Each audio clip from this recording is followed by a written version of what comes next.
Assalamualaikum warahmatullahi wabarakatuh, sahabat literasi di mana saja Anda berada. Kembali jumpa dengan saya, Didi Junedi, dalam channel YouTube saya, Ngaji Literasi, Inspirasi Tiada Henti.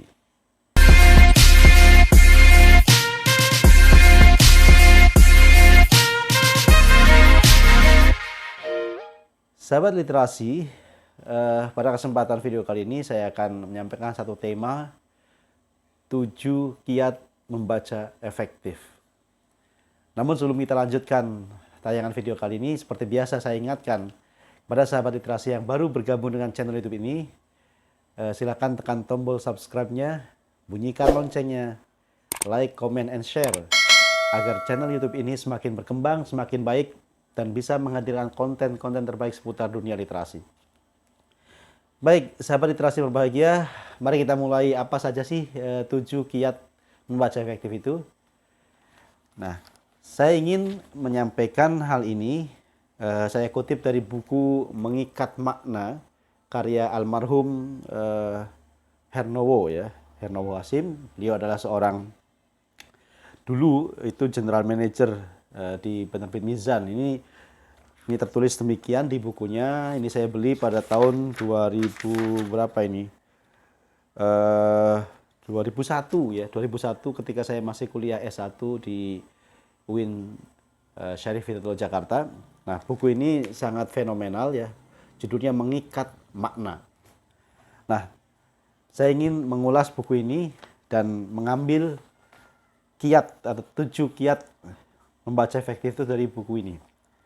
Nah, baik, kita mulai satu persatu tentang 7 kiat tadi ya. Yang pertama, membaca itu sama dengan memahami. Nah, beliau penulis buku ini, almarhum Hernowo, menyampaikan bahwa kiat pertama ini diangkat dari firman Allah surah Al-Alaq ya, ayat 1, yaitu wahyu pertama, Iqra, bacalah. Beliau mengutip pendapat Profesor Quraish Shihab, seorang pakar tafsir, yang menyatakan bahwa kata Iqra itu akar dasarnya atau akar katanya adalah qoro'a, yang artinya menghimpun. Jadi membaca itu sama dengan menghimpun pengetahuan, ya, menghimpun ilmu, sehingga membaca sama dengan memahami pengetahuan itu. Itu yang pertama. Kemudian yang kedua, membaca itu sama dengan memaknai. Nah, jadi ketika kita membaca sebuah buku atau sebuah artikel atau apapun ya, itu kita sedang berusaha memaknai. Memaknai itu bukan sekedar membaca secara sekilas, tetapi mengambil inti dari buku itu atau dari bacaan itu. Nah, sehingga ini masih terkait dengan yang pertama. Setelah kita memahami, kemudian kita memaknai. Tentu ini pemahaman atau yang lebih dalam ya, pemaknaan itu lebih dalam daripada sekedar memahami.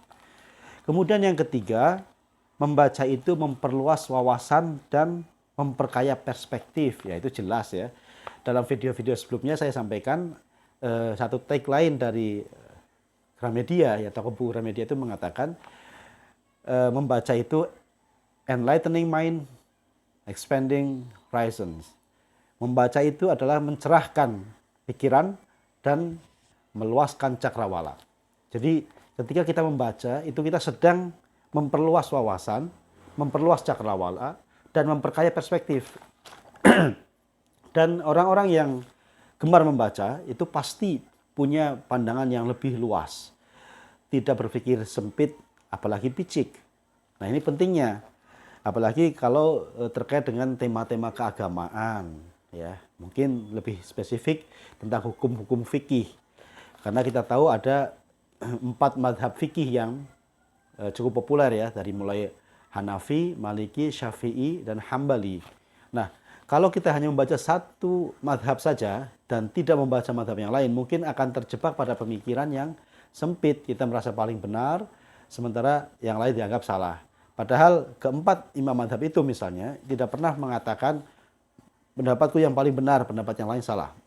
Justru sebaliknya, beliau mengatakan pendapat kami mungkin benar, tapi mengandung kesalahan. Pendapat yang lain mungkin salah, tapi mengandung kebenaran. Nah, jadi membaca itu adalah memperluas cakrawala, memperluas wawasan, dan memperkaya perspektif. Kemudian yang keempat, kecintaan membaca sama dengan kecintaan belajar. Jadi orang yang terus-menerus membaca itu adalah orang yang cinta belajar. Orang yang terus menjadi pembelajar. Dan itu ciri seorang ilmuwan. Kalau kita ingin terus-menerus mendapatkan ilmu pengetahuan dan tidak terjebak pada satu pemahaman saja, maka kita harus gemar membaca. Di antara membaca efektif itu adalah kita harus rajin atau gemar membaca, karena itu sama dengan kita senang belajar. Orang yang senang belajar, senang baca pasti akan terus-menerus mendapat pengetahuan-pengetahuan baru dari yang sebelumnya tidak diketahui. Kemudian yang kelima, kita harus gemar membaca agar dapat membaca dengan baik. Ya tentu ada istilah ala bisa karena biasa. Orang yang belum pernah belajar sepeda itu akan kesulitan naik sepeda untuk keseimbangannya. Sementara orang yang sudah belajar tentu akan lebih enak lagi menggunakan sepeda, lebih santai lagi. Nah, sama orang yang belum terbiasa membaca, maka dia akan agak berat ya untuk membaca. Tapi kalau orang yang sudah terbiasa, dia akan merasakan nyaman. Bahkan ada sesuatu yang kurang kalau belum membaca. Nah, maka kita harus gemar membaca agar bisa membaca dengan baik. Nah, ini nanti akan menjadi habit ya, kebiasaan membentuk pribadi kita. Kemudian yang keenam, membaca dengan baik itu sama dengan menyantap makanan rohani secara teratur. Nah, itu jadi kita seperti konsumsi untuk tubuh kita ya. Tubuh kita tuh butuh asupan, makanan bergizi. Begitu juga jiwa kita, rohani kita. Nah, makanan rohani kita adalah bacaan. Tentu bacaan-bacaan yang positif ya.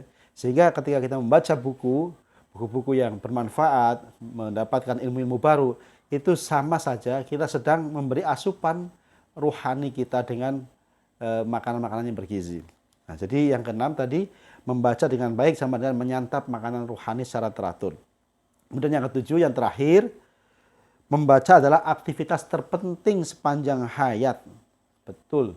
Karena perintah pertama kali yang turun, Iqra, bacalah, itu saya sudah sebutkan di video sebelumnya, itu tidak ada objeknya. Sehingga kita harus terus-menerus membaca apa saja fenomena kehidupan, kejadian-kejadian, peristiwa-peristiwa di sekitar kita, kemudian kita terjemahkan, kita maknai untuk diambil ibrah atau pelajaran. Jadi membaca adalah aktivitas terpenting sepanjang hayat. Selama orang itu terus membaca, maka dia akan terus mendapat ilmu-ilmu baru, pengetahuan-pengetahuan baru, dan akan semakin mendewasakan pikirannya. Bisa dibedakan orang-orang yang tidak mau membaca dengan yang gemar membaca. Yang gemar membaca pasti pikirannya lebih terbuka, lebih dewasa. Sementara yang nggak pernah membaca pasti akan sempit. Demikian pada kesempatan video kali ini yang dapat saya sampaikan. Mudah-mudahan 7 kiat membaca efektif ini bisa bermanfaat untuk kita semua. Salam literasi. Assalamualaikum warahmatullahi wabarakatuh.